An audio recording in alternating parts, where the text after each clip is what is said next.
মৰমৰ ছাত্ৰ-ছাত্ৰীসকল, তোমালোকক মোৰ চেনেলটোলৈ স্বাগতম জনাইছোঁ।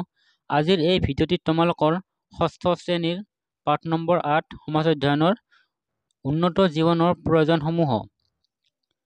যদি মোৰ ভিডিঅ'টো ভাল লাগে তেন্তে লাইক কৰিবা, শ্বেয়াৰ কৰিবা, তোমালোকৰ ফ্ৰেণ্ডৰ মাজত শ্বেয়াৰ কৰিবা আৰু এটা কমেণ্ট কৰিবা।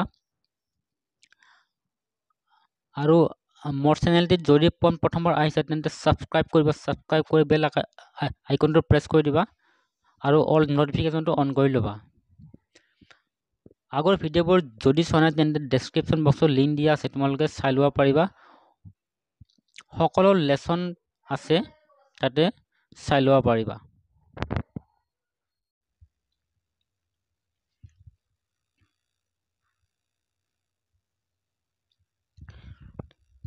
এক নম্বৰ, মানুহৰ প্ৰয়োজনসমূহক প্ৰধানকৈ কেইভাগত ভগাব পাৰি আৰু কি কি উদাহৰণ সহ লিখা। উত্তৰ, মানুহৰ প্ৰয়োজনসমূহক দুটা ভাগত ভগাব পাৰি, যেনে ব্যক্তিগত প্ৰয়োজন আৰু সামাজিক প্ৰয়োজন। ব্যক্তিগত প্ৰয়োজন: মানুহে ব্যক্তিগতভাৱে জীৱন অতিবাহিত কৰিবলৈ যিবিলাক সামগ্ৰীৰ প্ৰয়োজন অনুভৱ কৰে সেইবোৰকে ব্যক্তিগত প্ৰয়োজন বুলি কোৱা হয়, যেনে ঘৰ, কাপোৰ, চাকৰি, টিভি আদি। সামাজিক প্ৰয়োজন: সমাজৰ সুস্থ সবল আৰু শান্তিপূৰ্ণভাৱে জীয়াই থাকিবলৈ মানুহক যিবোৰ ব্যৱস্থা বা সামগ্ৰীৰ প্ৰয়োজন হয় সেইবোৰকেই সামাজিক প্ৰয়োজন বুলি কোৱা হয়, যেনে ৰাস্তা-ঘাট, চিকিৎসালয় আদি। ২ নম্বৰ, মানুহৰ জীৱন ধাৰণৰ মান উন্নয়নত ব্যক্তিগত সামগ্ৰীসমূহে কেনেধৰণৰ সহায় কৰে শিক্ষকৰ সৈতে আলোচনা কৰি লিখা। উত্তৰ,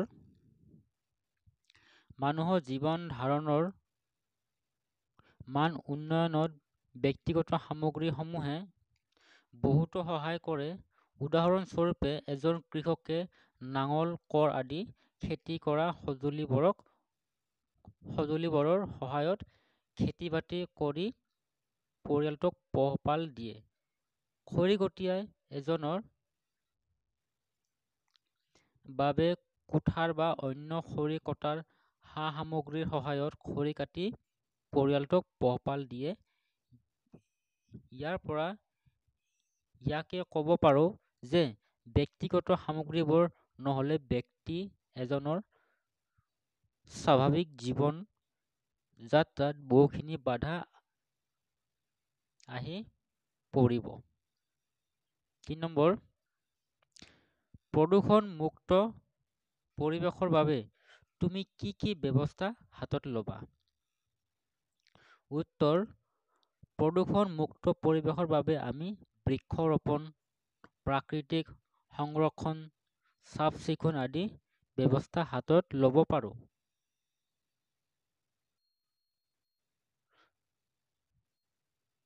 ৪ নম্বৰ, শিক্ষানুষ্ঠানৰ পৰা তোমালোকে কেনেদৰে উপকৃত হ'ব পাৰিছা বহলাই লিখা। উত্তৰ, শিক্ষানুষ্ঠানৰ পৰা আমি আনুষ্ঠানিক শিক্ষা লাভ কৰিব পাৰিছোঁ। শিক্ষক-শিক্ষয়িত্ৰীৰ পৰা আমি গুণসহজ, আদৰ্শ, মানৱীয় গুণৰ বিষয়ে শিক্ষা লাভ কৰিব পাৰিছোঁ।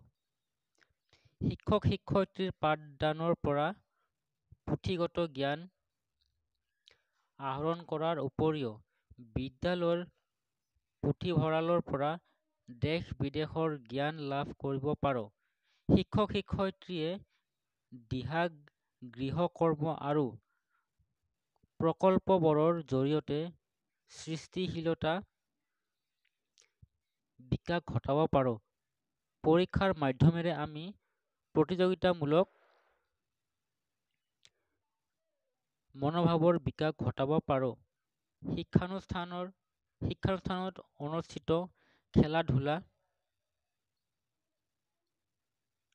খেলা-ধূলা, নৃত্য, গীতৰ অনুশীলন, সাহিত্য চৰ্চা আদিয়ে শাৰীৰিক, মানসিক আৰু বৌদ্ধিক বিকাশ ঘটাব পাৰোঁ। 5 নম্বৰ, শুদ্ধ অশুদ্ধ নিৰ্ণয় কৰা।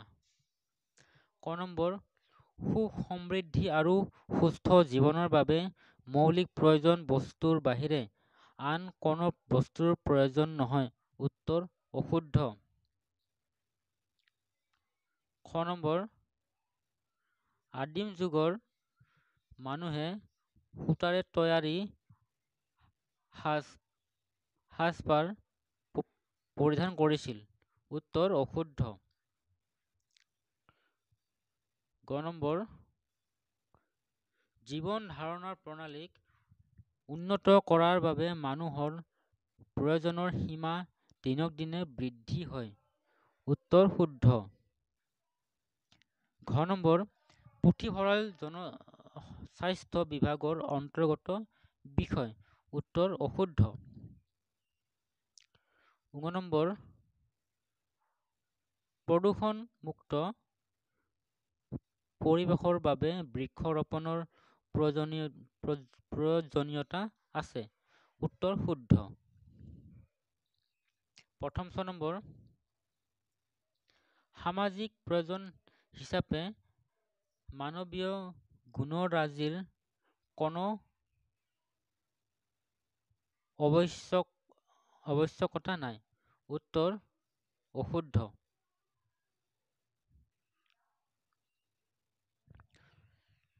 মৰমৰ ছাত্ৰ-ছাত্ৰীসকল, তোমালোকৰ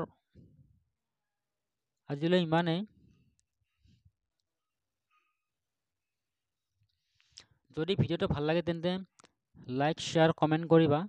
তোমালোকৰ ফ্ৰেণ্ডৰ মাজত শ্বেয়াৰ কৰিবা আৰু মোৰ চেনেলটিত যদি প্ৰথমবাৰ আহিছে তেন্তে ছাবস্ক্ৰাইব কৰিবা। ছাবস্ক্ৰাইব কৰি বেল আইকনটো প্ৰেছ কৰি দিবা আৰু অল নটিফিকেশ্যনটো অন কৰি ল'বা। আৰু মোৰ আগৰ ভিডিঅ'বোৰ যদি চোৱা নাই তেন্তে ডেছক্ৰিপশ্যন বক্সত লিংক দিয়া আছে, তোমালোকে চাই ল'ব পাৰিবা।